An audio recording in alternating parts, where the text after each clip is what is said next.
Hello everyone. तो कैसे हो आप सभी लोग। तो दोस्तों लास्ट वीडियो हम डिस्कस कर रहे थे अपने जो फार्माकोकाइनेटिक्स के बारे में। उसके 3 वीडियो अपन डिस्कस कर चुके थे। एक में अपन ने देखा था कि अपना जो मेम्ब्रेन ट्रांसपोर्ट किस तरह से होता है, और जो एक में देखा था अपन ने एब्जॉर्प्शन, और जो एब्जॉर्प्शन के फैक्ट अफेक्ट थे उसके बारे में अपन ने कंप्लीट डिस्कस किया हुआ था। और जो है कल लास्ट वीडियो में डिस्कस किया होता अपना डिस्ट्रीब्यूशन क्या होता है और कौन कौन से फैक्टर जो है डिस्ट्रीब्यूशन को इफेक्ट करते हैं। और इस वीडियो में हम डिस्कस करने वाले अपना मेटाबॉलिज्म क्या होता है। मेटाबॉलिज्म को अपन बायो ट्रांसफॉर्मेशन के नाम से भी जानते हैं। तो अपन ने देखो, मैं पहले वीडियो में ही बताया हुआ था कि मेटाबॉलिज्म क्या होता है कि जो लिपिड सॉल्युबल ड्रग रहती हैं वो वाटर सॉल्युबल जो ड्रग रहती हैं उसमें कन्वर्ट हो जाती है, तो उसी को अपन क्या कहते हैं, मेटाबॉलिज्म कहते हैं। और क्योंकि यहाँ पर जो है लिपिड सॉल्युबल से वाटर सॉल्युबल में कन्वर्ट हो रहा है, मतलब उसका केमिकल चेंज हो रहा है, इसलिए अपन इसको क्या कहते हैं, बायो ट्रांसफॉर्मेशन के नाम से भी अपन जानते हैं। तो इसी के बारे में हम कंप्लीट यहाँ पर स्टडी करने वाले हैं। इस वीडियो में अपन देखेंगे अपना मेटाबॉलिज्म क्या होते हैं और जो मेटाबॉलिज्म की कौन कौन सी साइट होती है, मतलब अपनी बॉडी के अंदर मेटाबॉलिज्म कहाँ कहाँ पर परफॉर्म होता है, ठीक है। उसी के साथ साथ जो होफमैन एलिमिनेशन होता है, और ठीक है, और जो बायो ट्रांसफॉर्मेशन की जो रिएक्शन होती है जैसे फेज 1 रिएक्शन, फेज 2 रिएक्शन, ठीक है, इनके बारे में जो है अपन कंप्लीट स्टडी करेंगे। साथ ही साथ देखेंगे अपना जो मेटाबॉलिज्म होता है इसकी मैकेनिज्म क्या है, मतलब जो अपना मेटाबॉलिज्म होता है किस तरह से होता है, इसमें कौन कौन से एंजाइम जो है परफॉर्म करते हैं, तो कंप्लीट यहाँ पर अपन डिस्कस करने वाले हैं। तो देखो, सबसे पहले देखो कि मेटाबॉलिज्म जो होता है इसको अपन क्या कहते हैं, बायो ट्रांसफॉर्मेशन के नाम से भी जानते हैं। कि उसमें क्या होता है, जो ड्रग का जो केमिकल रहता है, ठीक है, उसका क्या होता है, चेंजेस हो जाता है अपनी बॉडी के अंदर। यहाँ पर जो अल्ट्रेशन शब्द लिखा हुआ है इसका मतलब होता है चेंज होना, मतलब जो ड्रग का केमिकल जो है वो जो है अपनी बॉडी के अंदर चेंज हो जाता है, इसलिए अपन जो है मेटाबॉलिज्म को क्या कहते हैं, बायो ट्रांसफॉर्मेशन भी कहते हैं। तो बायो ट्रांसफॉर्मेशन की अपन को जरूरत क्यों पड़ती है इसके बारे में भी थोड़ा सा आप यहाँ पर समझो। कि अपन को पता है कि अपनी जो किडनी होती है ना, तो किडनी के अंदर क्या है, रेनल ट्यूब्यूल्स पाए जाते हैं। तो अपन को पता है कि अपना जो यूरिन होता है, ठीक है, यूरिन क्या होता है, वाटर सॉल्युबल होता है। इसलिए ड्रग का जो यूरिन के थ्रू अपन को एक्सक्रिएशन अगर करना है तो वहाँ पर जो अपन को वाटर सॉल्युबल ड्रग की जरूरत पड़ती है। अब अपन को पता है जो लिपिड सॉल्युबल ड्रग होती हैं तो वो वहाँ यूरिन के थ्रू एक्सक्रिएट नहीं हो पाती हैं, क्योंकि जो है रेनल ट्यूब्यूल्स में क्या हो जाती हैं, वो रीएब्जॉर्ब हो जाती हैं किडनी के अंदर, है ना। तो अपन को जरूरत पड़ती है कि जो अपन वाटर सॉल्युबल ड्रग में कन्वर्ट करना पड़ता है लिपिड सॉल्युबल ड्रग का, क्योंकि लिपिड सॉल्युबल ड्रग जो है उनका एक्सक्रिएशन भी तो कराना पड़ता है ना, क्योंकि अगर एक्सक्रिएशन नहीं होगा तो टॉक्सिसिटी प्रोड्यूस होगी, वो अपना जो है नुकसान करेंगे अपनी बॉडी के अंदर, है ना।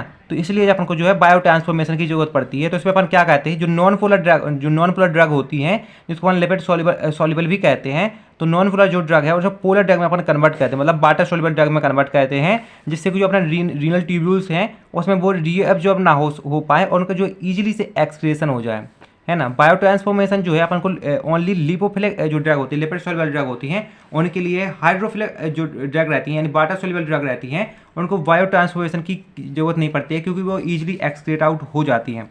अब यहाँ पर देखो, अपना जो बायो ट्रांसफॉर्मेशन है वो मेनली जो है अपने लिवर में परफॉर्म होता है, लेकिन उसी के साथ साथ जो कुछ अदर जो है एक्स्ट्रा हेपेटिक साइट है जहाँ पर भी अपन को मेटाबॉलिज्म देखने को मिलता है। अपनी किडनी है, किडनी में जैसे विटामिन डी का मेटाबॉलिज्म होता है, और जैसे जीआईटी रहता है, जीआईटी यानी कि गैस्ट्रो इंटेस्टिनल ट्रैक्ट रहता है, उसमें जैसे कि जो पेनिक्लिन, इंसुलिन, ये जो ड्रग है, ठीक है, इनका मेटाबॉलिज्म जो देखने को मिलता है। और लंग्स, प्लाज्मा और स्किन में भी अपन को मेटाबॉलिज्म देखने मिलता है, जैसे कि अपना जो सेरोटिन है वो उसका जो है लंग्स में मेटाबॉलिज्म होता है, और सक्शनल कोलिन जो है वो प्लाज्मा में उसका मेटाबॉलिज्म होता है। और यहाँ पर जो है 7 डिहाइड्रो कोलेस्ट्रॉल से लेकर जो कैल्सीफेरोल तक जो ड्रग हैं, ठीक है, उनका जो है स्किन में मेटाबॉलिज्म देखने को मिलता है। और जो अधिकांश ड्रग होती हैं उनका जो है लिवर में ही मेटाबॉलिज्म होता है। अब क्या होता है कि जब भी अपना जो बायो ट्रांसफॉर्मेशन होता है तो यहाँ पर 3 कंडीशन फॉलो हो सकती हैं। कि पहली कंडीशन ये है कि तुमने मान लो कोई एक एक्टिव ड्रग ली। एक्टिव ड्रग वो ड्रग होती है जो अपनी बॉडी के अंदर जाके कोई भी फार्माकोलॉजिकल एक्शन को प्रोड्यूस करती है ना। और जो इनएक्टिव ड्रग वो ड्रग होती हैं जो अपनी बॉडी के अंदर किसी भी तरह का एक्शन प्रोड्यूस नहीं करती हैं। तो क्या करती है, मान लो तुमने कोई एक ड्रग ली जो क्या करती है, तुम्हारी बॉडी के अंदर जाके जो फार्माकोलॉजिकल और कोई भी रिस्पॉन्स शो करती है, तो वो एक्टिव ड्रग है। तो एक्टिव ड्रग लेने के बाद अगर उसका मेटाबॉलिज्म कराते हैं और मेटाबॉलिज्म के बाद जो है वो इनएक्टिव ड्रग में कन्वर्ट हो जाती है, मतलब कि अब वो अपना किसी भी तरह का एक्शन प्रोड्यूस नहीं कर सकती है। या हो सकता है तुमने एक्टिव ड्रग ली, वो मेटाबॉलिज्म के बाद भी एक्टिव मेटाबॉलिज्म में कन्वर्ट हो जाए। यहाँ पर देखो एक शब्द आया है मेटाबोलाइट। मेटाबोलाइट का मतलब होता है कि वो मॉलिक्यूल जिनका जो मेटाबॉलिज्म हो चुका है। तो यहाँ पर एक्टिव ड्रग का जब मेटाबॉलिज्म करेंगे तो उसे अपन एक्टिव मेटाबोलाइट कहेंगे।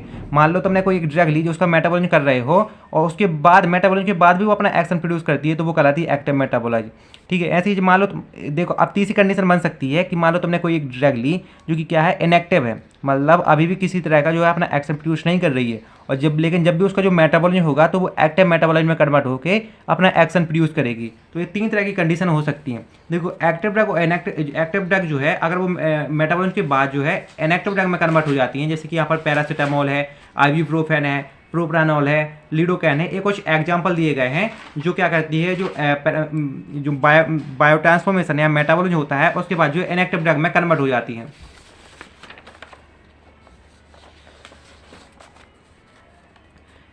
अब यहाँ पर देखो एक्टिव ड्रग से इनएक्टिव ड्रग में क्या होता है कि जो मेटाबॉलिज्म के बाद कुछ ड्रग जो होता है इनएक्टिव रहती हैं और जो है मेटाबॉलिज्म के बाद वो अगेन वो क्या रहती हैं, एक्टिव रहती हैं। ठीक है, इनएक्टिव ड्रग वो ड्रग कहलाते हैं, जैसे कुछ ड्रग हैं वो इनएक्टिव और मेटाबॉलिज्म के बाद वो क्या होती है, एक्टिव ड्रग में कन्वर्ट हो जाती हैं। तो उन ड्रग को अपन क्या कहते हैं, प्रोड ड्रग के नाम से अपन जानते हैं। अब देखो अपना जो बायो ट्रांसफॉर्मेशन है उसमें 2 तरह की रिएक्शन देखने को मिलती है, एक होता है फेज 1 रिएक्शन, एक होता है फेज 2 रिएक्शन। अपन फेज 1 रिएक्शन को ही नॉन सिंथेटिक और फंक्शनलाइजेशन रिएक्शन के नाम से ही जानते हैं और फेज 2 रिएक्शन को सिंथेटिक और नॉन फंक्शनलाइजेशन रिएक्शन के नाम से जानते हैं। तो वह यहाँ पर सेम लिखा हुआ है कि फेज 1 रिएक्शन को नॉन सिंथेटिक और फंक्शनलाइजेशन रिएक्शन के नाम से जानते हैं। तो इसलिए जो फेज 1 रिएक्शन में अपन क्या कहते हैं कि अपन के पास जो ड्रग होती है उसमें अपन क्या कहते हैं, जो फंक्शनल ग्रुप रहते हैं, जैसे कि अपना जो यहाँ पर OH हो गया, NH2 हो गया, जो COOH हो गया, CHO हो गया और SH2 जिसको अपन थायल ग्रुप के नाम से जानते हैं। तो एक कुछ फंक्शनल ग्रुप रहते हैं जिनको अपन क्या कहते हैं, जो अपना जो ड्रग रहता है या कंपाउंड रहता है जिसका अपन को मेटाबॉलिज्म करना होता है, तो उसमें क्या होते हैं, ऐड होते हैं। ऐड होने के बाद क्या रहते हैं, अपने जो ड्रग रहते हैं उसका जो केमिकल नेचर को चेंज कर देते हैं और उससे क्या होता है कि जो वाटर सॉल्युबल या non polar drug lipid soluble या नॉन पोलर ड्रग है वो वाटर सॉल्युबल ड्रग में कन्वर्ट हो जाती है। जैसे कि यहाँ पर बहुत सारी रिएक्शन होती है, जैसे कि ऑक्सीडेशन रिएक्शन होती है, रिडक्शन होती है, हाइड्रोलाइसिस होती है, साइक्लाइजेशन होता है और डीसाइक्लाइजेशन होता है। देखो ऑक्सीडेशन में क्या होता है, अपन को पता है ऑक्सीडेशन में क्या होता है, अपन जो अपना ऑक्सीजन कंपाउंड रहता है उसका अपन ऐड करते हैं और जो अपना हाइड्रोजन कंपाउंड होता है उसका रिमूव करते हैं। ठीक है, अपन ने देखा जो अपना जो ऑक्सीजन होता है वो क्या होता है कि नेगेटिव चार्ज रेडिकल होता है और जो हाइड्रोजन होता है वो एक पॉजिटिव चार्ज रेडिकल होता है। तो ऑक्सीडेशन में अपन ऑक्सीजन को ऐड करके और जो है अपन हाइड्रोजन को रिमूव करेंगे। यहाँ पर क्या होता है, माइक्रोजोमल एंजाइम यहाँ पर परफॉर्म होता है। माइक्रोजोमल एंजाइम की यहाँ पर थोड़ी सी बात आई है तो इसको थोड़ा सा समझो कि जैसे कि अपना यहाँ पर क्या होता है, मान लो ये क्या है, आपका लिवर है ना, ये क्या है, अब देखो ये क्या है, लिवर है। तो लिवर में क्या होता है कि यहाँ पर जो है एंडोप्लाज्मिक रेटिकुलम पाया जाता है। ठीक है, तो इसमें क्या होता है कि इसमें जो है याद रखना कि इसमें जो है माइक्रोजोमल एंजाइम प्रेजेंट रहता है। लिवर के अंदर जो एंडोप्लाज्मिक रेटिकुलम होता है उसके अंदर जो होता है माइक्रोजोमल एंजाइम और एंडोप्लाज्मिक रेटिकुलम के बाहर क्या होता है, नॉन माइक्रोजोमल एंजाइम प्रेजेंट रहता है। नॉन माइक्रोजोमल एंजाइम प्रेजेंट रहता है। तो जितनी भी जो अपनी क्या होती है, जो रिएक्शन होती है, बायो ट्रांसफॉर्मेशन होता है, वो माइक्रोजोमल के साथ भी हो सकती है और नॉन माइक्रोजोमल के साथ भी हो सकती है। मतलब दोनों एंजाइम क्या कहते हैं, मेटाबॉलिज्म को आपको परफॉर्म करते हैं। एक इसके अंदर लिवर के अंदर जो है प्रेजेंट रहते हैं। और याद रखना कि अपना जो ऑक्सीडेशन रिएक्शन होता है इसमें कौन सा होता है, माइक्रोजोमल एंजाइम जो है यूज होता है। अब माइक्रोजोमल एंजाइम कौन कौन से है वो अपन थोड़ा सा यहाँ पर देखते हैं। यहाँ पर दिया गया है कि जो साइटोक्रोम P450 FMO जिसको अपन फ्लेविन कॉन्टेनिंग मोनो ऑक्सीजनेज भी कहते हैं और एपेक्साइड हाइड्रोक्सिलेज, ये जो है कुछ जो है माइक्रोजोमल एंजाइम है जो क्या कहते हैं, जो ऑक्सीडेशन रिएक्शन में परफॉर्म करते हैं। ठीक है, तो ऑक्सीडेशन रिएक्शन होती है वो बहुत ही इंपॉर्टेंट रिएक्शन होती है क्योंकि अधिकांशतः जो ड्रग होती हैं इसी के थ्रू जो है मेटाबोलाइज्ड होती हैं। यहाँ पर ऑक्सीडेशन रिएक्शन के अंदर कुछ रिएक्शन जो इन्वॉल्व होती हैं, जैसे कि हाइड्रोक्सिलेशन होता है, ऑक्सीजनेशन होता है और नाइट्रोजन और ऑक्सी डी एल्कलाइलेशन होता है, ऑक्सीडेटिव डी एमाइनेशन होता है। तो इनके बारे में अपन को कंप्लीट जो है स्टडी करने की कोई जरूरत नहीं है। तो यहाँ पर देखो सबसे पहला जो एंजाइम दिया गया है वो साइटोक्रोम P450 मोस्ट इंपोर्टेंट जो है एंजाइम है अपने जो है मेटाबॉलिज्म होता है उसका, क्योंकि जो अपने जो 3 में से 2 ड्रग जो हैं वो इसी के थ्रू क्या होती है, मेटाबोलाइज्ड होती हैं, है ना। तो इसमें क्या होता है कि इसमें थोड़ा सा इसको समझना, तो इसमें क्या होता है कि इसमें जो मैक्सिमम लाइट एब्जॉर्प्शन होता है पिंक कलर के साथ जो 450 नैनोमीटर पर, जब अपन इसको क्या कहते हैं, जो कार्बन मोनोऑक्साइड के साथ ट्रीट कहते हैं, इसलिए अपन इसको क्या कहते हैं, साइटोक्रोम P450 कहते हैं। तो देखो जो अपना साइटोक्रोम P450 होता है इसमें क्या होता है, इसमें एक नंबर रहता है, एक लेटर रहता है और उसके बाद फिर एक और नंबर रहता है। तो ये जो नंबर होता है, सबसे पहला नंबर होता है वो क्या कहता है, फैमिली को डोनेट करता है। और जो एक लेटर रहता है जैसे कि ABCD इस तरह से, तो वो लेटर क्या रहते हैं जो उसकी सब फैमिली को डोनेट करते हैं। यहाँ पर जो अनदर नंबर होता है जो लास्ट में नंबर प्रेजेंट रहता है, जैसे यहाँ पर देखो लास्ट में नंबर है, तो ये क्या करता है, उसको जो जीन नंबर को रिप्रेजेंट करता है। तो जैसे कि यहाँ पर एग्जांपल दिया गया है, जैसे साइटोक्रोम 3A4 है, तो इसमें जो 3 है वो क्या करता है, जो उस एंजाइम की फैमिली को रिप्रेजेंट करता है और जो जो यहाँ पर ए है वो क्या करता है, उसकी सब फैमिली को रिप्रेजेंट करता है, और जो 4 है वो जीन नंबर को रिप्रेजेंट करता है। तो यहाँ पर देखो, यहाँ पर क्या होता है कि अपना ये वाला एंजाइम है साइटोक्रोम 3A4, तो इसमें क्या करता है कि अधिकांश जितनी जो ड्रग होती है उनमें से जो 50% की एवरेज जो ड्रग रहती हैं वो इसी के थ्रू क्या होती है, जो बायोट्रांसफॉर्मेशन होता है उसको परफॉर्म करती हैं। ठीक है, तो उसके बाद जो सबसे जो इम्पोर्टेंट एंजाइम रहता है वो रहता है साइटोक्रोम 2D6। तो इसमें जो 2 है वो क्या है कि उसकी फैमिली को रिप्रेजेंट कर रहा है, और जो डी है, जो डी क्या है, एक लेटर है, तो ये लेटर क्या करता है, उसकी सब फैमिली को रिप्रेजेंट करता है। और यहाँ पर जो 6 है वो क्या कहता है, जीन नंबर को रिप्रेजेंट कर रहा है। तो साइटोक्रोम 2D6 क्या कहते हैं, जो 20% ड्रग होती हैं, ठीक है, उनका मेटाबॉलिज्म इसके थ्रू होता है। देखो यहाँ पर देखो दिया गया है कि cytochrome 1 to 3 are involve in xenobiotic metabolism in human. तो इसका मतलब ये है, जैसे कि यहाँ पर थोड़ा सा समझो कि जैसे कि यहाँ पर दिया गया कि जो साइटोक्रोम 1 से 3 तक, यानी कि ऐसा हो सकता है साइटोक्रोम 1, साइटोक्रोम 2, साइटोक्रोम 3, यहाँ पर देखो ए हो सकता है, बी हो सकता है, ऐसा ऐसे सी हो सकता है, और लास्ट का जो जीन नंबर है वो वेरी करता है, कुछ भी हो सकता है, चाहे 1 2 3 4 कुछ भी हो सकता है ना।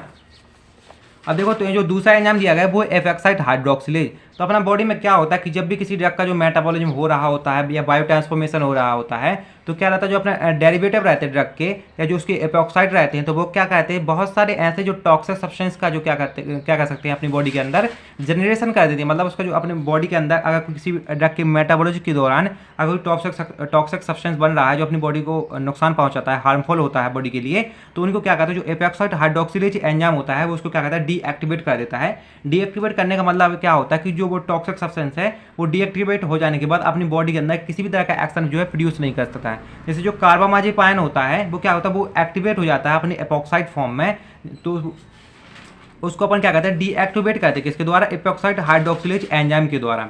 तो ये तो हो गया एपॉक्साइड हाइड्रोक्सिलेज एंजाइम। अब जो तीसरा एंजाइम दिया गया है वो है flavin containing mono oxygenase enzyme. तो इसमें क्या होता है कि इस एंजाइम को अपन इंड्यूस्ड, मतलब इसको बढ़ा भी सकते हैं और इनहिबिट यानी कि इसको जो है घटा भी सकते हैं, घटा भी सकते हैं। तो इसमें क्या होता है, अपन कह सकते हैं कि इसमें जो ड्रग का इंट्रैक्शन होता है, क्योंकि अपन किसी भी ड्रग को अगर इंड्यूस करते हैं, उसको इनहिबिट करते हैं, तो किसके द्वारा अपन उसको करते हैं, ड्रग के द्वारा ही करते हैं। तो इसमें क्या होता है, ड्रग का इंट्रैक्शन अपन को देखने को मिलता है। दूसरी रिएक्शन है ऑक्सीडेशन के बाद, वो रिडक्शन। तो जो रिडक्शन रिएक्शन होती है वो ऑक्सीडेशन के जस्ट अपोजिट होती है, मतलब ऑक्सीडेशन की उल्टी होती है। अपन ने देखा था कि ऑक्सीडेशन में अपन ऑक्सीजन का ऐड करते हैं, तो रिडक्शन में क्या करेंगे, ऑक्सीजन का रिमूव करेंगे।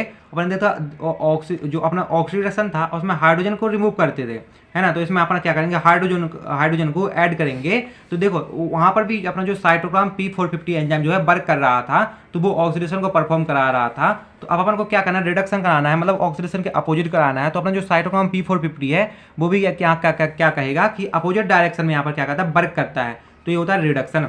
तो जो यहाँ पर वर्ड दिया गया हाइड्रोलाइसिस। तो हाइड्रोलाइसिस में क्या कहते हैं कि जब अपना जो ड्रग मॉलिक्यूल के साथ अपने क्या कहते हैं H2 रहता है, वाटर रहता है, ठीक है, उसको कंबाइन करा के अपन उसको जो है वाटर सोल्यूबल ड्रग में अपन कन्वर्ट करा सकते हैं। जैसे जो ईस्टर की जो ड्रग होती हैं, जब उसको अपन क्या कहते हैं, ईस्टेज एंजाइम के प्रेजेंस में अपन जो क्या कहते हैं उसको हाइड्रोलाइसिस कराते हैं, तो जो एसिड और अल्कोहल में कन्वर्ट हो जाती है, उसको जो इजीली से फिर एक्सक्रीशन हो जाता है। इस तरह से कुछ जो एमाइड की ड्रग होती है, जैसे कि जो है प्रोकेनामाइड, ठीक है, और प्रोकेनामाइड और जो लिग्नोकेन, तो उनको हाइड्रोलाइज करा सकते हैं अपन एमाइडेज एंजाइम के प्रेजेंस में। जो ईस्टर की ड्रग रहती है वहाँ पर कौन सा एंजाइम रिस्पॉन्सिबल रहता है, ईस्टेज एंजाइम वहाँ पर रिस्पॉन्सिबल रहता है। अपनी जो चौथी रिएक्शन है फ्यूजन रिएक्शन के अंदर, वो है साइक्लाइजेशन। तो साइक्लाइजेशन नाम से हमारा साइकिल, यानी कि जो है रिंग स्ट्रक्चर रहता है, इस तरह से का कोई भी इस तरह से का कोई स्ट्रक्चर है, ठीक है, इस तरह से या इस तरह से रिंग जो एक रिंग का फॉर्मेशन किए हुए है, तो उसी को क्या कहते हैं अपन, साइकिल या रिंग स्ट्रक्चर कहते हैं। तो उसमें अपन क्या कहते हैं, जो रिंग स्ट्रक्चर का अपन फॉर्मेशन कराते हैं, मतलब एक स्ट्रक्चर का इस तरह से कोई स्ट्रक्चर कोई कंपाउंड रहेंगे, तो उसको अपन क्या कहेंगे, इस तरह से अपन जो है रिंग का फॉर्मेशन करा देंगे। तो जो अपने जो ड्रग के मॉलिक्यूल हैं, तो उसी को क्या कहते हैं, साइक्लाइजेशन कराते हैं। तो इस तरह से भी अपन करके जो है अपन क्या बायो ट्रांसफॉर्मेशन को परफॉर्म करा सकते हैं। तो साइक्लाइजेशन के द्वारा जिस ड्रग का जो बायो ट्रांसफॉर्मेशन होता है वो यहाँ पर दिया गया है, जैसे कि प्रोग्वानिल एक ऐसी ड्रग है जिसका अपन साइक्लाइजेशन करके अपन बायो ट्रांसफॉर्मेशन को परफॉर्म कराते हैं। यहाँ पर कहा तो डीसाइक्लाइजेशन, तो डीसाइक्लाइजेशन होता है वो साइक्लाइजेशन के जब अपोजिट होता है। तो डीसाइक्लाइजेशन पे अपन क्या कहते हैं, अपन के पास मान लो एक कोई ड्रग है तो वो क्या है, एक उसके पास एक रिंग स्ट्रक्चर है, तो उसको अपन क्या करेंगे, जो स्ट्रेट चेन कंपाउंड रहता है उसमें अपन जो उसको ओपन कर देंगे, ठीक है, जो अपना जो रिंग स्ट्रक्चर रहता है उसको ओपन करके अपन उसका डीसाइक्लाइजेशन कर देंगे। तो उससे क्या होगा कि अपनी जो ड्रग है वो जो है ईजिली मेटाबोलाइज हो जाती है। अपने यहाँ पर जो साइक्लाइजेशन और डीसाइक्लाइजेशन है ये बहुत ही कम ड्रग में देखने को मिलता है, यानी कि एक माइनर पैथवे होता है जो बायो ट्रांसफॉर्मेशन का। अब जो है बायो ट्रांसफॉर्मेशन की जो दूसरी रिएक्शन है वो फेज 2 रिएक्शन। तो फेज 2 रिएक्शन में अपन ने देखा था कि अपन जो फेज 1 रिएक्शन में अपन क्या कर रहे थे कि अपन किसी भी फंक्शनल ग्रुप को ऐड कर रहे थे। तो ऐड करने के बाद जो अपने फेज 1 रिएक्शन हो रही थी, और फेज 2 रिएक्शन में जिसके जस्ट अपोजिट होता है, इसमें किसी भी तरह का अपन फंक्शनल ग्रुप रहता है वो ऐड नहीं करते हैं, बल्कि इसमें क्या होता है कि जो है कंजुगेशन रिएक्शन होती है ना। इससे अपन इसको क्या कहते हैं, कंजुगेशन रिएक्शन भी कहते हैं, उसे नॉन फंक्शनलाइजेशन रिएक्शन भी कहते हैं, क्योंकि उसमें किसी भी तरह का जो है कोई भी फंक्शनल ग्रुप नहीं जुड़ता है। और इसको जो है सिंथेटिक रिएक्शन कहते हैं, क्योंकि इसमें जो है प्रोडक्ट जो है सिंथेसाइज्ड होते हैं, प्रोडक्ट का सिंथेसाइज्ड करके अपन क्या कहते हैं कि जो सिंथेटिक रिएक्शन को अपन जो है फेज 2 रिएक्शन को परफॉर्म कराते हैं, है ना। अब देखो अपने फेज 2 रिएक्शन रहती है इसकी जरूरत क्यों पड़ी, यहाँ पर थोड़ा सा इसको समझो कि जैसे कि कुछ ड्रग होती हैं जो क्या रहती है, जो फेज 1 रिएक्शन को भी परफॉर्म करा लेती हैं, लेकिन उसके बाद भी जो है वो कंप्लीट जो है पोलर कंपाउंड में यानी कि वाटर सॉल्युबल ड्रग में जो है कन्वर्ट नहीं हो पाती है। तो फिर अपन क्या कहते हैं, जो उन ड्रग का अपन अगेन से अपन क्या कहते हैं, जो फेज रिएक्शन अपन परफॉर्म करवाते हैं, ठीक है। तो फेज 2 रिएक्शन परफॉर्म कराने के बाद वो कम्प्लीटली जो है कन्वर्ट हो जाती है वाटर सॉल्युबल में। तो अपन कह सकते हैं जो अपनी फेज 2 रिएक्शन होती हैं वो ज़्यादा पोलर होती हैं कंपेयर टू फेज 1 रिएक्शन के। और इसमें क्या होता है, जो कंजुगेशन जो अपन रिएक्शन जो इसमें इन्वॉल्व होती है, कंजुगेशन रिएक्शन जो अपनी रहती है उसमें क्या रहती है, हाई अमाउंट अपन को एनर्जी रिक्वायर्ड रहती है ना। अपन इसमें क्या कहते हैं, जो अपनी जो रिएक्शन होती है फेज 2 रिएक्शन, वो क्या कहती है, जो ड्रग के कंजुगेशन में इन्वॉल्व रहती है, उसी के साथ साथ जो फेज 1 मेटाबोलाइट जो होते हैं, मेटाबोलाइट का मतलब जो मेटाबोलाइट जो फेज 1 रिएक्शन को परफॉर्म कर चुके हैं, वो अगेन जो है कुछ मेटाबोलाइट रहते हैं जो फेज 2 रिएक्शन को परफॉर्म कराते हैं, है ना। तो किसके साथ, जो एंडोजीनियस सबस्ट्रेट होता है उनके साथ। तो एंडोजीनियस सबस्ट्रेट होती है पर को जो कार्बोहाइड्रेट और एमिनो एसिड्स अपन को प्राप्त होते हैं, उसमें अपन क्या कहते हैं कि जो अपने generally to form a polar highly ionized organic acid which is easily excrete in the urine और bile, यानी कि यूरिन और बाइल के थ्रू जो एक्सक्रिएट हो जाते हैं, है ना। तो इसमें क्या रहता है, जो हाई अमाउंट की एनर्जी इन्वॉल्व रहती है जो अपनी कंजुगेशन रिएक्शन होती है, इसमें वेरियस कंजुगेशन रिएक्शन इन्वॉल्व रहती है, जैसे कि अपना जो है जो ग्लूक्रोनाइड कंजुगेशन हो गया, ग्लाइसिन कंजुगेशन हो गया, और ग्लूटाथायोड कंजुगेशन हो गया। इसी के साथ साथ जो है सल्फेट कंजुगेशन हो गया, मेथाइलेशन हो गया, और जो है एसाइलेशन हो गया। इसमें से सबसे इंपॉर्टेंट है वो है ग्लूक्यूरोनाइड कंजुगेशन, सबसे इंपॉर्टेंट जो रिएक्शन होती है फेज रिएक्शन के अंतर्गत। तो सबसे पहले अपन इसके बारे में यहाँ पर देखते हैं। तो इसमें देखो जब भी अपनी ये रिएक्शन परफॉर्म होती है तो इसमें यूडीपी ग्लूक्रोनोसाइल ट्रांसफरेज एंजाइम यहाँ पर वर्क करता है। तो एक जो इसमें अपन ऐसे कंपाउंड को अपन क्या कहते हैं, मेटाबोलाइट कहते हैं, जिनमें क्या होता है, जो कार्बोक्सिलिक एसिड यानी कि C≡OH ग्रुप और जो है हाइड्रोक्साइल ग्रुप क्या रहता है, जुड़ा रहता है। तो उन कंपाउंड को अपन क्या कहते हैं, जो अपन यूडीपी ग्लूक्रोनाइड ट्रांसफरेज एंजाइम के द्वारा अपन जो है ग्लूक्रोनाइड कंजुगेशन अपन को परफॉर्म कराते हैं। और जो है अपन उसको पोलर कंपाउंड में ट्रांसफर करके अपन क्या कर सकते हैं, उसको अपन जो है इजीली एक्सक्रीट कर सकते हैं। यहाँ पर कुछ ड्रग दी गई हैं जिनका जो है मेटाबॉलिज्म जो है एसिड रिएक्शन के थ्रू होता है, जैसे कि अपना जो पैरासीटामोल हो गई, एस्पिरिन हो गई।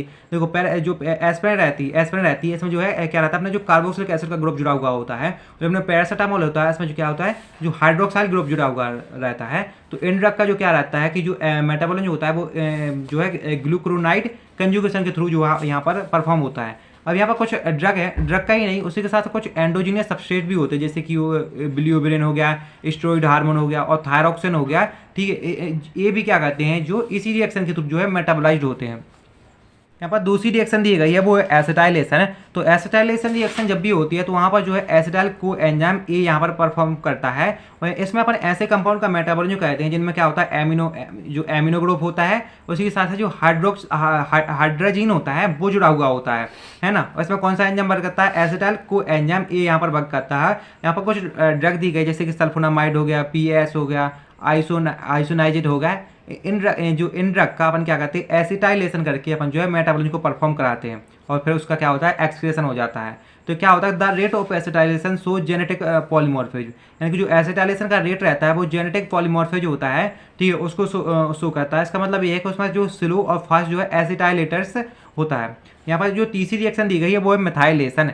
तो मिथाइलेशन में अपन क्या करते हैं, जो मिथाइल ट्रांसफरेज एंजाइम के थ्रू अपन जो एमीन और जो फिनोल ग्रुप जुड़ी रहती है जिन कंपाउंड में, उनका अपन क्या करते हैं, मिथाइलेशन करते हैं, और उसके बाद जो है अपन उसका एक्सक्रिएशन जो है हो जाता है। जैसे कि यहाँ पर कुछ दी गई, जैसे एड्रेनालाइन होती है, तो एड्रेनालाइन में क्या होता है कि जो एमीन यानी कि NH2 ग्रुप जुड़ा रहता है, इसके साथ हिस्टामाइन में भी एमाइन ग्रुप जुड़ा रहता है, और निकोटिनिक एसिड हो गया, मिथाइल डोपा हो गया, तो इन सभी का अपन क्या करते हैं, मिथाइलेशन करा देते हैं मिथाइल ट्रांसफरेज एंजाइम के द्वारा, जिससे उसका जो है एक्सक्रिएशन हो सके, मतलब जो है पोलर कंपाउंड में वो कन्वर्ट हो सके।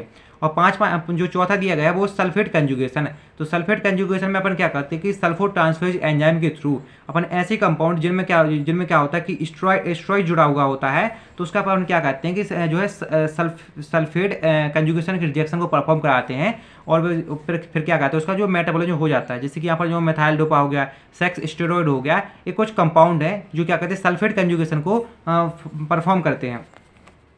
अपनी जो पांचवी रिएक्शन दी गई है वो है ग्लाइसाइन कंजुगेशन। तो ग्लाइसाइन कंजुगेशन में क्या होता है कि अपने जो ग्लाइसाइन ट्रांसफरेज एंजाइम के द्वारा कि अपने जो ऐसे कंपाउंड जिनमें कार्बोक्सिलिक एसिड जुड़ा रहता है, ठीक है, उनका अपन क्या करते हैं, जो है कंजुगेशन करा देते हैं ग्लाइसिन के साथ, ग्लाइसिन ट्रांसफरेज एंजाइम की प्रेजेंस में, है ना। तो इसमें जैसे कुछ कंपाउंड है, जैसे कि निकोटिनिक एसिड हो गया, तो निकोटिनिक एसिड में क्या होता है, देखो निकोटिनिक एसिड यानी इसमें कार्बोक्सिलिक एसिड जुड़ा रहता है, इसमें जो सैलिसाइलेट भी होता है, ठीक है, ये कुछ कंपाउंड है जिनका अपन क्या करते हैं ग्लाइसिन कंजुगेशन करा देते हैं। ये देखो ये बहुत ही मेजर पैथवे होता है मेटाबॉलिज्म के लिए। हमारी जो छठवीं रिएक्शन दी गई है वो है ग्लूटाथायोन कंजुगेशन। तो उसमें अपन क्या करते हैं कि जो अपन ग्लूटाथायोन एस ट्रांसफरेज एंजाइम की अपन प्रेजेंस में अपन क्या करते हैं जो ग्लूटाथायोन कंजुगेशन रिएक्शन को अपन परफॉर्म कराते हैं, वो क्या होता है बहुत ही माइनर पैथवे होता है। कहने का मतलब है कि बहुत ही कम मात्रा में जो ड्रग होती हैं वो इस रिएक्शन के थ्रू जो है मेटाबोलाइज्ड होती हैं। तो ये तो हो गया अपने जो फेज 1 और फेज 2 रिएक्शन थी, अपने जो बायो ट्रांसफॉर्मेशन की रिएक्शन थी उनके बारे में, अपन ने उसके अंदर की जो रिएक्शन थी उनके बारे में भी डिस्कस किया हुआ है। और अब यहाँ पर अपन देखने वाले हैं कि जो अपना जो मेटाबॉलिज्म होता है इसकी मैकेनिज्म क्या है, मतलब एक किस तरह से अपना जो मेटाबॉलिज्म होता है और इसमें कौन कौन से एंजाइम यहाँ पर वर्क करते हैं। तो सबसे पहले अपने जो मेटाबॉलिज्म होता है इसमें देखो दो एंजाइम वर्क करते हैं, एक होता है माइक्रोजोमल एंजाइम, एक होता है नॉन माइक्रोजोमल एंजाइम। तो अपना जो माइक्रोजोमल एंजाइम रहता है वो अपने देखो सबसे पहले तो ये दोनों एंजाइम अपने लिवर के अंदर प्रेजेंट रहते हैं, और लिवर के अंदर जो एंडोप्लाज्मिक रेटिकुलम होता है और उसके अंदर को होता है माइक्रोजोमल एंजाइम, और एंडोप्लाज्मिक रेटिकुलम के बाहर जो अदर जगह रहती है जैसे कि साइटोप्लाज्म हो गया, माइटोकॉन्ड्रिया हो गया, ठीक है, इन सभी में क्या होता है कि नॉन माइक्रोजोमल एंजाइम यहाँ पर प्रेजेंट रहता है। तो सबसे पहले अपन जो है माइक्रोजोमल एंजाइम के बारे में देखते हैं। तो देखो तो माइक्रोजोमल एंजाइम रहता है, इसको अपन ड्रग के द्वारा इंड्यूस भी कर सकते हैं और इनहिबिट भी कर सकते हैं, ठीक है। तो अपन इसको कह सकते हैं कि इसमें क्या होता है ड्रग इंट्रैक्शन होता है, क्योंकि जब भी ड्रग इंट्रैक्शन होगा तभी तो अपन इसको ड्रग के द्वारा इंड्यूस और इनहिबिट कर सकेंगे। अपन ये देखा भी जो माइक्रोजोमल एंजाइम रहता है वो एंडोप्लाज्मिक रेटिकुलम में प्रेजेंट रहता है लिवर के अंदर। और ये क्या होता है दो तरह का माइक्रोजोमल एंजाइम होता है, एक माइक्रोजोमल एंजाइम इंडक्शन होता है, एक होता है माइक्रोजोमल एंजाइम इनिबिशन होता है। नाम से समझ में आ रहा है कि माइक्रोजोमल एंजाइम इंडक्शन, मतलब ये माइक्रोजोमल एंजाइम इंडक्शन रहता है, इसमें क्या रहता है कि ड्रग के मेटाबॉलिज्म को क्या कहता है इंड्यूस कर देता है, मतलब बढ़ा देता है, और माइक्रोजोमल एंजाइम इनिबिशन रहता है वो ड्रग के मेटाबॉलिज्म को डिक्रीज कर देता है।